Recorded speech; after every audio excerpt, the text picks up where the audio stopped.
You're going to the facility whether you want to or not." He stood by the dining room window, arms crossed as if waiting for me to break down in tears or drop to my knees and plead. But I didn't do a thing. I didn't move or say a word. I just watched him.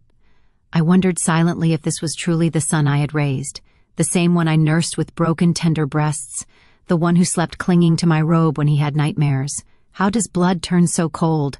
I didn't answer, not because I lacked the words, but because if I opened my mouth, my very soul would spill out. He scoffed, annoyed by my silence, and said he couldn't keep supporting me, that I was complicating his life, that his wife was tired, that this wasn't a life for anyone, as if I were a burden, an overdue bill, an old box cluttering up the living room. He told me all of it without raising his voice, with that calm that hurts worse than a scream. I could only think, what did I do to deserve this? But neither he nor anyone else has any idea what a mother keeps quiet. I walked to the kitchen as if nothing were wrong. I boiled water and brewed some coffee. My hands were shaking, not from fear, but from the immense strength it took not to cry. I sat at the table and slowly took a sip from my mug. I heard his voice from the next room talking on the phone with someone. He said the assisted living facility had an opening, that he would take care of everything, that it would be resolved in 2 days. 2 days. That's how little I'm worth, that all it takes is 2 days to get rid of me. I clenched the rim of the mug. I remembered the years, all of them, the good, the bad, the times I ate less so he could eat more, the nights I stayed awake caring for his asthma, his fears, his own shadows. All of that. All that I was and gave now amounted to a decision made without my voice. I knew this day was coming. Not exactly like this, not with those words, but I felt it in the way Marcus had been looking at me for months, as if I bothered him even when he breathed. I noticed it during meals when we barely spoke, in how he closed his bedroom door the moment I passed, in how his wife treated me like a guest whose stay was almost up. But that phrase was the final blow. When he walked back into the kitchen, I had finished my coffee. I asked him in a quiet voice if he wanted me to make him dinner. He looked confused. Maybe he expected a different reaction. Maybe he wished to see me on my knees, screaming, begging. But I wasn't that woman anymore. I didn't make him a thing. I went to my room, closed the door carefully, sat on the bed, and right there in that moment, in the middle of the night that was just beginning, I decided that if anyone was going to make decisions about my life, that person was going to be me.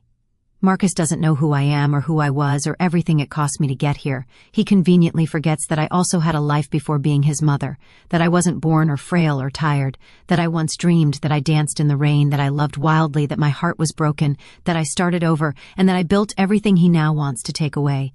He forgets that this house doesn't belong to him, that I raised this house with my own hands. I worked 30 years as the manager of a local bakery, clocking in 6 days a week just to pay for every single brick, every window pane, every flower in the yard. I only slept 4 hours a night. I never asked for anything, not even thanks. But of course, memory is selective when it's convenient. I didn't sleep that night. I lay looking at the ceiling, remembering every detail of my life. The first day I saw this lot when it was just dirt and hope. The day I brought newborn Marcus home wrapped in a yellow blanket. The Christmases, the laughter, the fights, the makeups, everything was stored within these walls. And now he wanted to put me in an institution as if I were a prisoner. I didn't cry, not because it didn't hurt, but because I wasn't going to give him my tears. The next morning I woke up before everyone. I prepared breakfast as always. Marcus came down with his usual expression, that mix of haste and distance. He told me he had to go out to handle some paperwork and that we would talk later. I nodded. When he left, I went to the closet, not to pack clothes. Not yet. I went for something else. A small box of dark wood that I've kept for years. Inside were my most important documents, deeds, my will, and some savings that nobody knew I had. Not a lot, but enough. There were also letters, photographs, old clippings. I sat on the bed with the box on my lap, and for the first time in a long time, I smiled. He thinks I'm weak. He thinks he can decide for me, but he has no idea everything I've endured and what I'm capable of. I closed the box again. I put it back. I had to act calmly, intelligently. It wasn't time to show my hand yet, but the game had started, and this time the one moving the pieces would be me. That night, I pretended to be tired. I went to bed early. From my room, I listened to Marcus talking to his wife. They were saying the place was nice, that it had a garden, that it was well kept, as if they were describing a resort, hotel, as if a mother were a thing you put on a shelf. I pulled the blanket up to my neck, not to protect myself from the cold, but from their contempt. The idea of leaving no longer hurt. What hurt was that they believed they could decide it without me, but they would soon understand. The next week was going to change everything, and this time I would have the final word. I remember the exact day Marcus was born. It was as if the sky knew something important was about to happen. The doctor told me he took a deep breath from the very first second, as if demanding the whole world with that first cry. And I, foolish me, thought that meant strength, that meant life. I never imagined it was also a warning. From the time he was small, Marcus was a demanding child. One of those who doesn't cry from hunger but from a whim, who isn't satisfied with what he's given, but wants what isn't his. But I, with that blind love of a first-time mother, went out of my way to please him.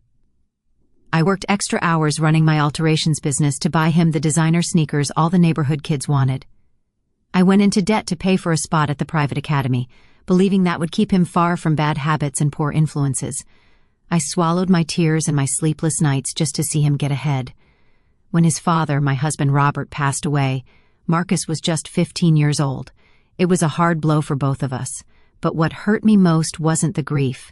It was the way Marcus began to look at me as if I suddenly knew nothing, as if he, with his voice changing and his shoulders broadening, was the man of the house and I was merely a shadow of what he needed. "Don't cry so much, Mom. He had to die of something," he told me one night while I was still clutching Robert's pillow. From then on, things changed. He didn't consult me about anything. He went out without saying where. He spoke to me as if I were his housekeeper, his burden, his annoyance. But even so, I couldn't stop justifying him. "It's adolescence," I'd repeat to myself. "He's hurting from his father's death." And I kept preparing his favorite food. I kept washing his clothes. I kept hoping that one day he would hug me again like when he was a child. But that hug never came back. Years passed. Marcus grew up, became a successful business executive, got a good job in the city, and moved out. I stayed in this house that we built with such sacrifice brick by brick when Robert was still alive. Every corner holds a story, a memory, a scar. I thought that when Marcus was well established he would come back, not to live but to visit, to share a cup of coffee, to care about how I was doing. But the calls became more and more sporadic, the messages non-existent, and when he did come, it was in a hurry. He barely said hello, looked at his watch and left. But what hurt the most wasn't the coldness, it was the way he surveyed the house, like someone already measuring what they would take once the owner died. One day, without warning, he told me, "Mom, you should start thinking about selling this place. The house is getting old and you can't keep it up by yourself." He said it without looking me in the eye, as if it didn't hurt him, as if he didn't know this house was the last thing I had left of Robert, of our history, of myself. I didn't answer. I just nodded in silence and poured him more coffee. After that, the pressure began. Calls every week. "Mom, did you go to the notary yet?" "Mom, I have a friend who wants to invest in real estate." "Mom, this isn't personal, it's for your own good." And every time I hung up, I felt a part of me peel away like a flower ripped from its stem. I clung to my routine, my plants, my sewing, my walks in the neighborhood. But the shadow of his ambition was already in every corner of my house. Every time I opened a drawer, I felt like I was preparing to disappear. Until one afternoon, while watering the rose bushes, I saw him arrive.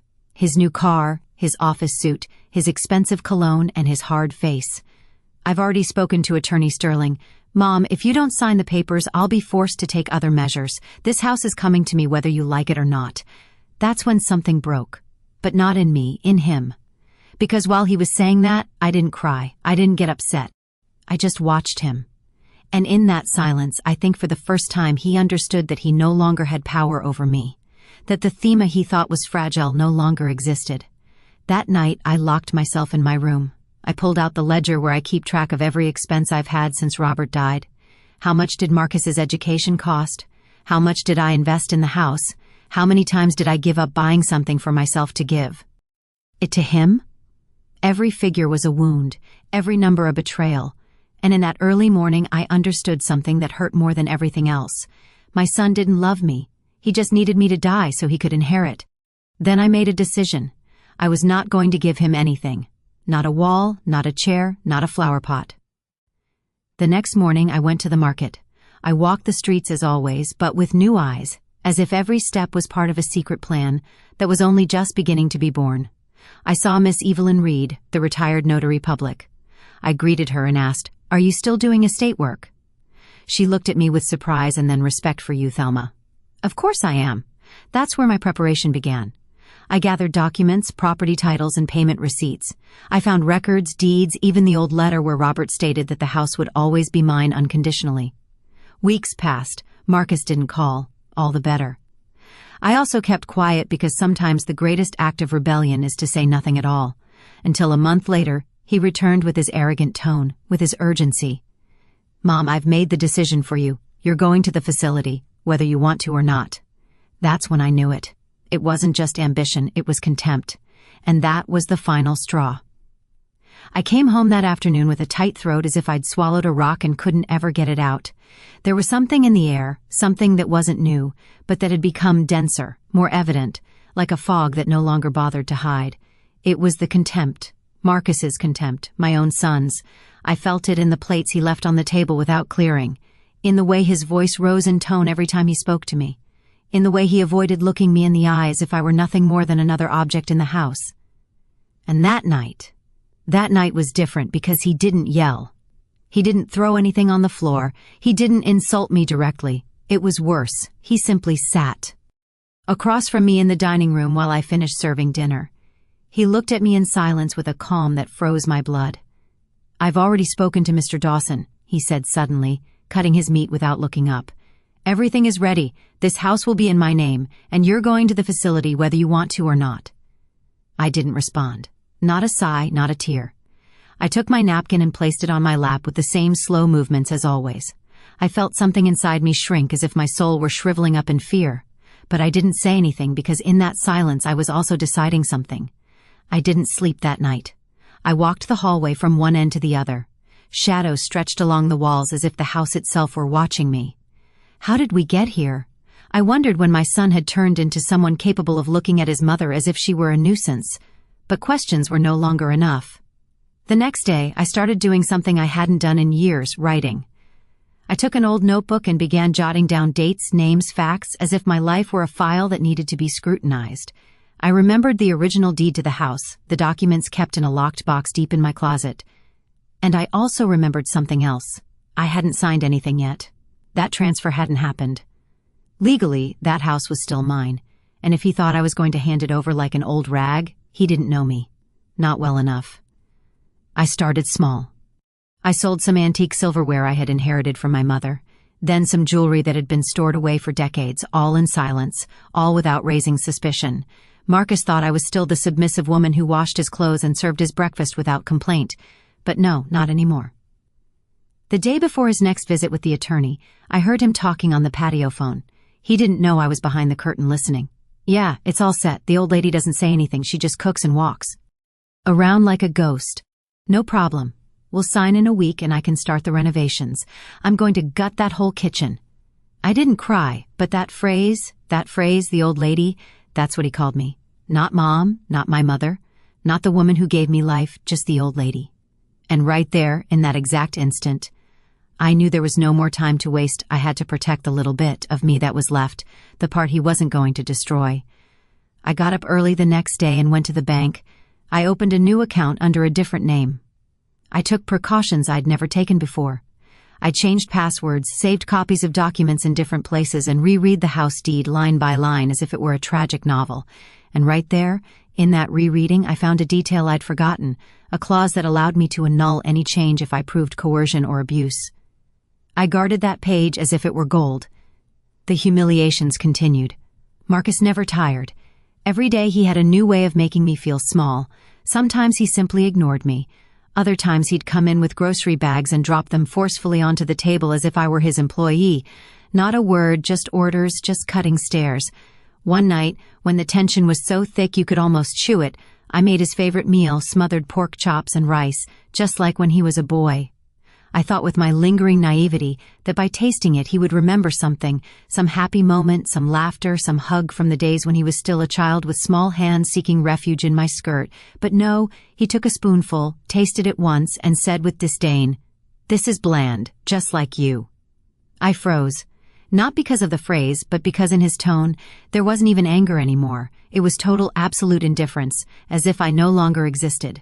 And that's when I decided I couldn't keep going through this alone.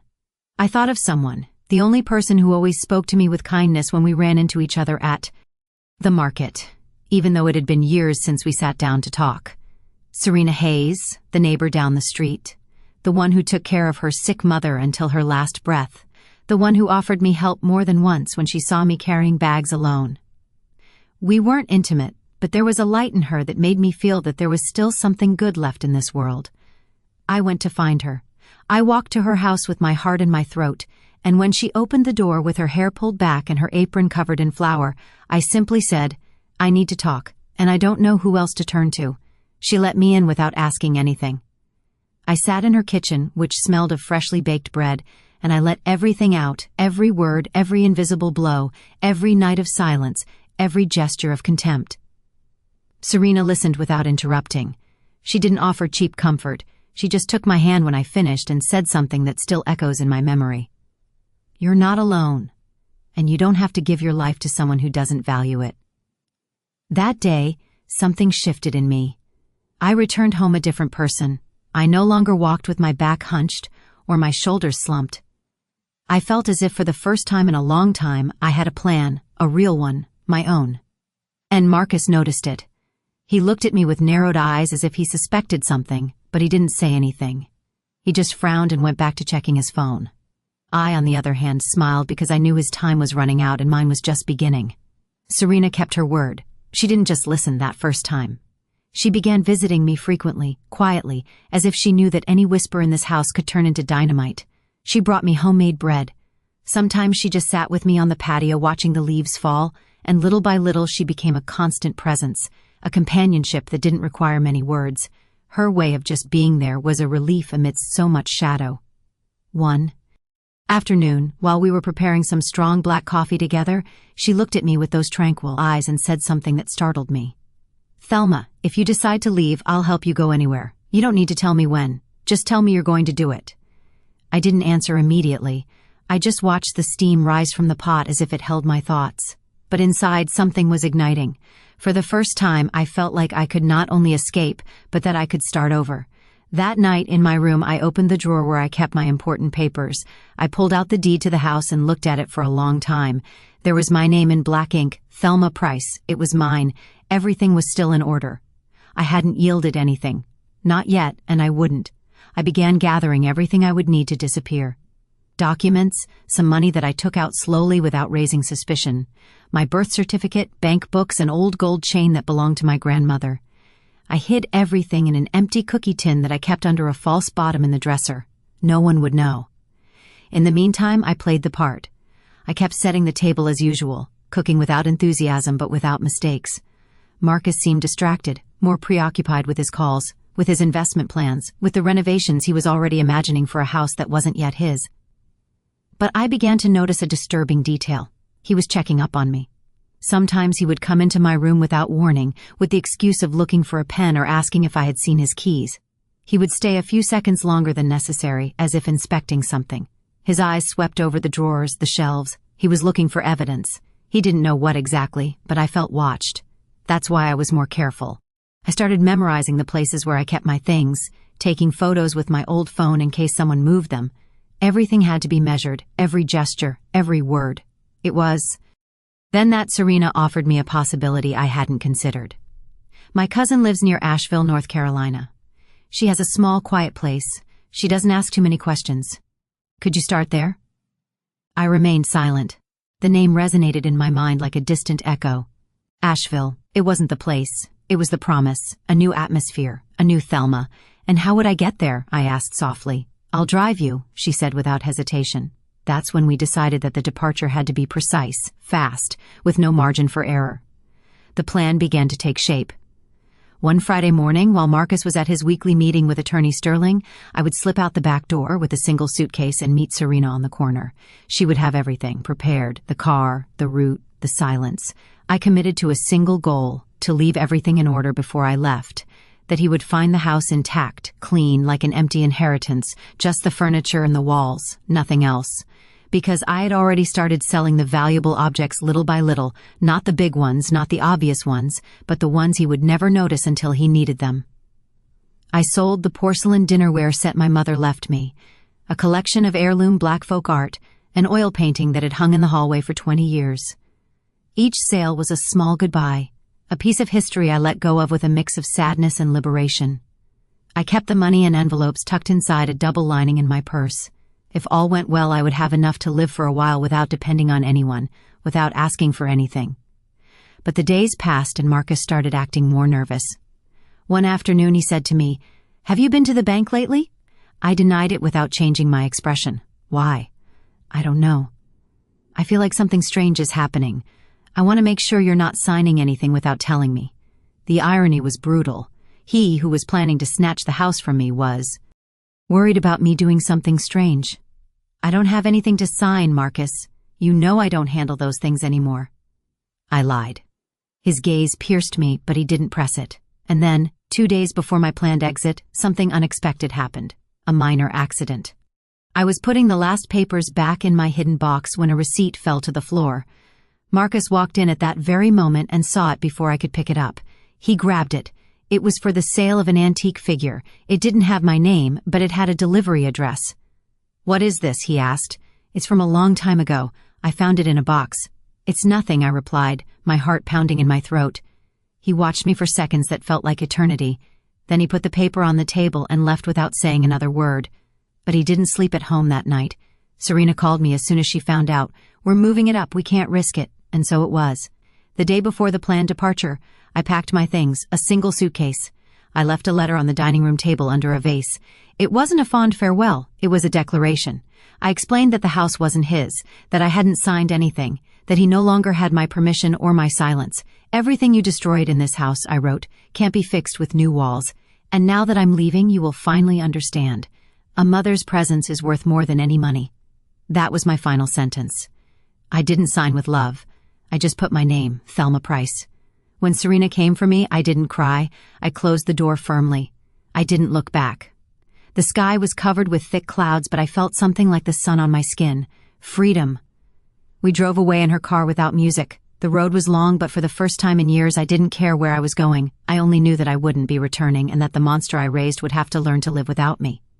The car moved slowly along the back road, flanked by tall trees swaying with the gentle wind. Serena kept both hands steady on the steering wheel, and I gazed out the window as if life were passing by for the first time. The house was behind me. Marcus was behind me. And behind me was that broken version of myself that had endured too much. Neither of us spoke. Sometimes silence doesn't need to be filled. Mine was crowded with images, with phrases I never said, with cries I choked down for years. Serena's, I believe, was the silence of someone who understood the weight of what was being left behind. But as we drove toward the horizon, in that house I left intact like an empty shell, Marcus was returning to his golden prison. He parked his car in the driveway without noticing anything strange. He walked in talking on the phone with that sharp voice he used to close deals that were never what he said. He crossed the living room without seeing the vase or the letter underneath. He poured himself a glass of water, kicked his shoes into a corner, and slumped into the armchair. It was then that something hit him. The silence, a different kind of silence, not the usual one, not a mother quiet out of habit. It was another heavier, deeper one, a void, an echo. He got up and walked through the house. He called my name 2, 3 times. Nothing. He went upstairs and found the bedroom empty. Not messy, not ransacked, just empty. As if the soul had departed. He came down slowly, and passing the table, he finally saw the letter. He read it standing up, with his brow furrowed, at first not understanding, then with rage, then with disbelief, and finally, with that look men have when they never thought something would abandon them. He tore the paper up, threw it on the floor, and kicked the vase which shattered against the wall. "You have no right," he screamed at nothing, at a woman who was no longer there to hear him. He checked the closet, opened the drawers, and discovered that things were missing. Jewelry, papers, the folders with the house deed. The envelopes with money, everything. For the first time in his adult life, he felt fear. Not the fear of losing property, but the fear of having lost control. He called my phone once, twice, 20 times, always the same message. "The number you have dialed is not available." He called his contacts. Nobody knew, or nobody would say. He even tried calling Serena, whom he profoundly underestimated. She didn't answer, and that's where the real breakdown began. For days he wandered the house like a furious ghost. He rewrote the letter in his mind with rage. He told himself I would come back, that it was a tantrum, that I couldn't live without him, that I was too old to start over. But every night he spent alone, every coffee he had to make himself, every shirt he found unironed, a bothersome certainty settled into his skin. This time I wouldn't be coming back. It was then that he started investigating. He went to the bank, checked transactions, and saw that money was missing. Small sums withdrawn over weeks. He never noticed. He always thought I was clumsy. He never thought I could hide anything from him. He went to Attorney Dawson and demanded to know if there were any legal movements on the property. Dawson, uncomfortable, told him that I had requested a certified copy of the deed, nothing more. No signatures, no donations, nothing. "So it's still in her name?" he asked, his voice strained. "Yes, everything still belongs to your mother, and if I sell it without her signature." Dawson raised an eyebrow. "You can't. Legally, you have no right whatsoever." And that was it. Marcus understood that he hadn't just lost me. He had underestimated me. He started talking to neighbors, asking about any friends, but nobody said a word. He even went to Serena's house and knocked on the door, but no one answered. He knew she had also been gone for a few days. That only enraged him more. He started drinking, not violently, not like in the movies. He did it in silence, sitting in front of the television, which was tuned to channels he wasn't watching. Bottles emptied without a sound, food without flavor, days without purpose. And in that abyss, he began to look at the house with different eyes.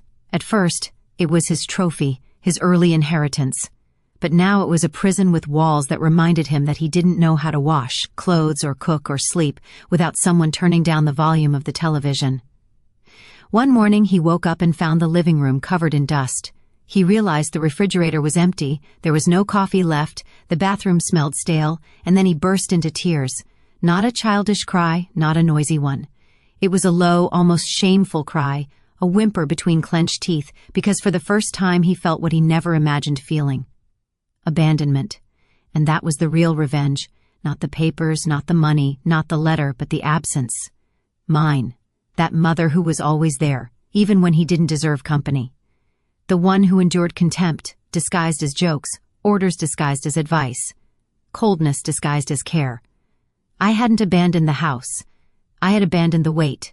I had let go of my executioner, and that disarmed him inside, because no matter how much he screamed, how angry he got, how much he sought revenge, he couldn't force me to come back. And every night, as he locked up with the lights off and the television talking to itself, he understood a little more the final sentence of my letter. A mother's presence is worth more than any money, and that presence was no longer his. We arrived at the town's entrance as the sky began to be stained with deep orange. It wasn't a tourist spot or full of charm. It was quiet, silent, just enough for a broken woman like me to learn to breathe again. Serena turned off the car and looked at me with that expression of hers, a mix of tenderness and firmness. She didn't say anything, she let me take my time. I got out slowly. My legs were shaking, not from weakness, but because every step was a decision. Every step was an act of rebellion against years of emotional subjugation. I crossed the threshold of the small one-story house we had rented from a distance. It had no luxuries, but it had no ghosts either. That's what I needed. The air inside smelled of old wood and recent cleaning. The windows were open, letting in the murmur of the wind. I stepped onto the floor like someone stepping onto solid ground after a shipwreck. I sat in the single dining room chair and let out a low, unexpected, almost hysterical laugh. Serena poured me a glass of water. She sat across from me. "You're here," she said, as if it were an Olympic achievement. And it was. "Yes," I replied. "I'm here. I didn't sleep that night, not because I was uncomfortable, but because my body didn't know what to do with so much silence. There were no footsteps in the hallway, no passive-aggressive messages, no judgmental stars, just the night and me. And that was my first free night of insomnia. The following days were clumsy. Learning to live without fear takes time. The first few times I went to the market, I walked around looking at everyone as if they were danger in disguise. It was hard to smile, not because I didn't want to, but because I had forgotten how to do it from the inside out. Serena was patient. She accompanied me, gave me space. Sometimes she cooked for me without asking. Other times she simply read in silence while I stared at the wall, not knowing what to think. And little by little, the house began to smell like coffee in the morning. The plants she brought from the nursery started to bloom. A neighbor, Martha, knocked on the door one day to offer freshly baked bread. I smiled awkwardly, not knowing if that was dangerous or not, but Serena gently squeezed my arm. She reminded me that I had climbed out of the well. One afternoon, while watering the pots on the patio, I realized I was humming a song.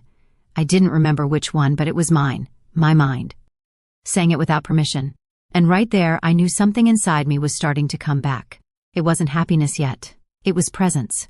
For the first time, I felt present in my own life, but there were also dark moments. Nightmares in which Marcus yelled at me, memories of plates shattered on the floor of entire days without him speaking to me because he couldn't find his keys. The time he told me, "You're a burden, Mom. If it weren't for me, you'd be living on the street." Those phrases don't go away easily. They get under your skin like invisible needles. And yet, every time I woke up from one of those nightmares, Serena was there. Sometimes with a cup of tea, other times with silence. She never asked me to get over anything. She just allowed me to be broken without it being a problem. One afternoon, I decided to walk alone to the town's lookout point. It was early. The sun was just peeking out, and the air had that scent of wet earth that always made me feel alive. I climbed without haste. Step by step, I felt every muscle, every breath, as if my body were rebuilding itself. From the top, I saw the world with different eyes. Thelma Price was no longer the woman who asked permission to exist. Now she was someone who had chosen to disappear from where she wasn't loved. I didn't regret it. I thought about selling the house, using that money to travel, to live peacefully with Serena, to give myself the years he never let me have, and I would do it because it was mine, because for the first time everything I had, my body, my decisions, my affections, was also mine. And at that instant the wind blew hard as if life itself were whispering to me, "You are exactly where you need to be." It wasn't revenge, it wasn't punishment. It was emotional justice. Marcus would learn, if he wanted to, that a mother isn't eternal, that you can't stomp on a heart and expect it to keep beating for you. I no longer beat for him, I beat for me. Marcus didn't know when he began to feel that the house no longer belonged to him. At first he pretended it was temporary. He told himself I was overreacting, that I needed time to calm down, that I would come back as soon as I got over my foolishness. But as the days passed and I didn't return, the silence began to multiply in the corners. It was no longer simply an absence, it was a sentence. The kitchen woke up cold. There was no smell of coffee. No one opened the windows. Dust began to settle like a guest who knew he wouldn't be expelled. The house, without my presence, became inhospitable to him.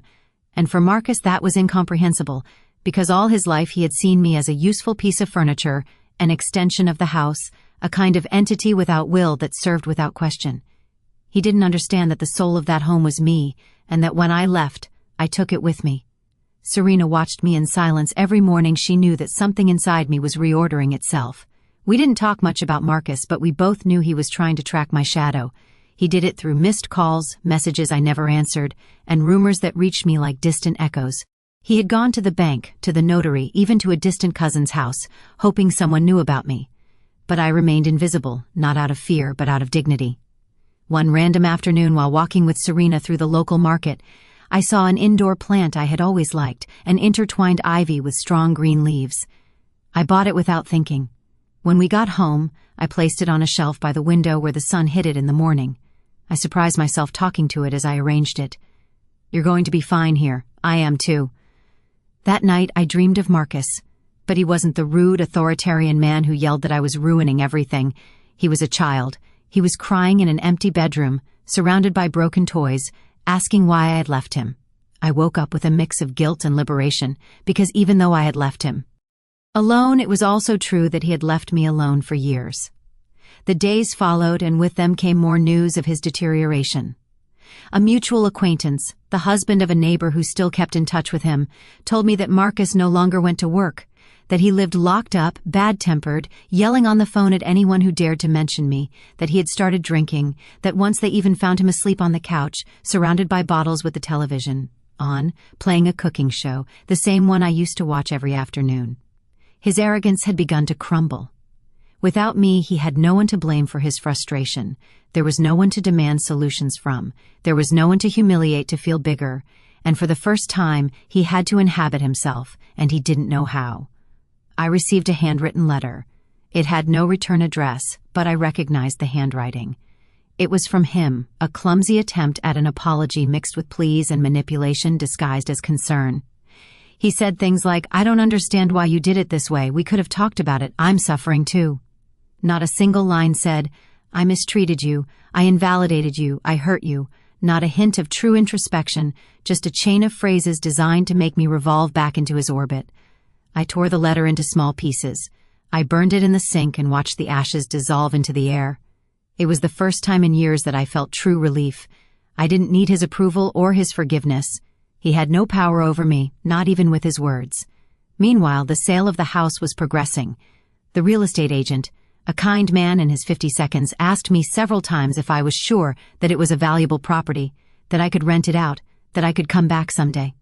But every time I thought about it, a single image came to mind. Me hunched in a corner, listening to Marcus yell as he broke plates and said that nobody lived for free. That house was no longer a home. It was a wound with a roof. I decided to sell it. I made the decision without ceremony. I simply signed the papers and asked for all the money to be transferred to a new account with no access by anyone but me. Serena accompanied me to the bank. She didn't say anything, but she held my hand while we waited. That simple gesture gave me more strength than 1,000 speeches. With that money, I didn't plan to buy another house. I didn't need possessions. I planned to live, to visit the places I always dreamed of and never could. Maybe Italy, maybe Oaxaca. I wanted to learn to dance, to swim without fear. I wanted to laugh without asking permission.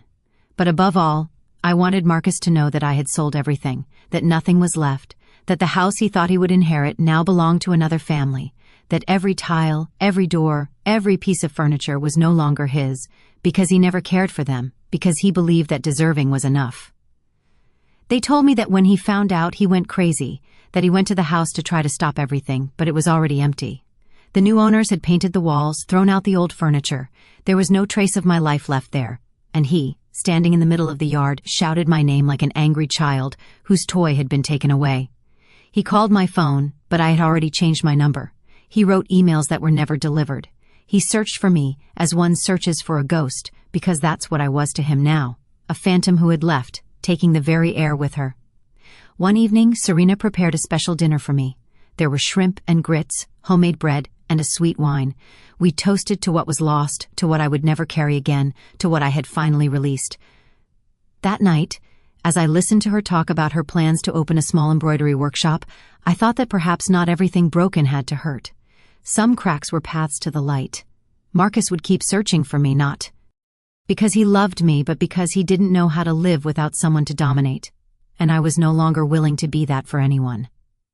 I had never felt the air so light as I did that morning in Savannah, Georgia. I woke up without a start, without that pressure in my chest that had accompanied me for years. For the first time in a long time, I didn't hear voices demanding things from me. I didn't feel heavy footsteps in the hallway. I wasn't afraid to open my eyes. I opened the window and let the sun brush my face. It was soft, almost warm, like a new caress. I took a deep breath. I sat on the edge of the bed and finally knew that a new life had begun, my own. Serena had already left for the market early. She left me a note written in blue ink on the table. "Today I'm bringing buttermilk biscuits and good coffee. I promise." I smiled. Not because of the biscuits or the coffee. I smiled because someone thought of me with kindness, and after a lifetime of silence and orders, that is worth more than any treasure. The days passed slowly, as they must when one is healing. I learned to walk slowly, to stop in front of trees, to look at the sky without having to worry about the clock. Serena taught me to swim again, not in the sea, but in life. She let me nap, put on music from her youth. We cooked together and sometimes we cried too, but with that kind of cry that cleanses, not the kind that drowns. Not everything was easy. I discovered broken parts of me I didn't know existed. Sometimes I found myself staring at a wall in silence, remembering things that hurt, like old thorns that never healed. Other times I woke up with Marcus's name on my lips, not knowing if it was rage, sadness, or habit, because that's how it is. The heart isn't unprogrammed overnight. But I was no longer afraid of those memories. I had gained something stronger than fear, the certainty that I had chosen myself. Finally, one day as we walked along the riverfront park, Serena asked me if I missed the house. I thought about it for a long time. I missed the woman I was there, the one who endured, the one who crawled to give everything. But not the house itself, No, I sold it without looking back because I understood that bricks aren't worth more than peace. And it was true. I didn't regret it. I had been liberated. Marcus called me one more time. I didn't answer. He left a voicemail. His tone was cold but disguised as courtesy. Mother, we should talk. There are things that aren't clear. I didn't respond because yes, everything was clear, perfectly clear. He wanted to know how much money I had left. He wanted to make sure he wasn't completely left out of the will. He wanted to see if he could still control something. But I was no longer the same woman who once cried over his threat of the facility. I now slept with the doors open, walked without looking back, and every time I had coffee with Serena on the terrace, every time I felt the wind play with my gray hair, I knew I was exactly where I needed to be. One sunset, I wrote a letter, not to send it to him, but to free myself. Marcus, you were not born bad, you were born mine, and that was what hurt me the most because at some point I believed you would love me with the same strength with which I protected you. But it wasn't so. You treated me like old furniture. You saw me as a burden. You wanted to lock me away. You spoke to me with contempt, and yet it was hard for me to let go. But I did. You owe me nothing, and I owe you nothing. My debt was to myself, and I have paid it. Don't worry about my will. Everything is resolved. You won't receive anything. But I leave you something that weighs more than an inheritance. The silence of a mother who left without resentment, but also without looking back. Hopefully, one day, if life shakes you hard, you will remember this. No money can replace a living mother. I am no longer there, and I will not return. Thelma. I put the letter in a box and buried it near the garden of the house I shared with Serena. Not to hide it, but like someone burying a life she no longer wants to carry. Months later, I met new people. Women who had also fled similar stories. Women who learned late to say no. We gathered for tea, walked along the shore, and told each other secrets like big girls. We laughed, we cried, and above all, we supported each other. One of them, Estelle, told me one afternoon, "Thma, you are brave." I laughed. "No, Estelle, I'm just tired of not being." And she was right. I didn't become rich or famous. I didn't open a foundation. I didn't write books. I didn't do anything extraordinary except the most difficult thing, to live without guilt. I learned to dance alone, to eat without hurry, to look in the mirror without searching for flaws, to listen to my own voice and trust it, to sleep with a calm heart.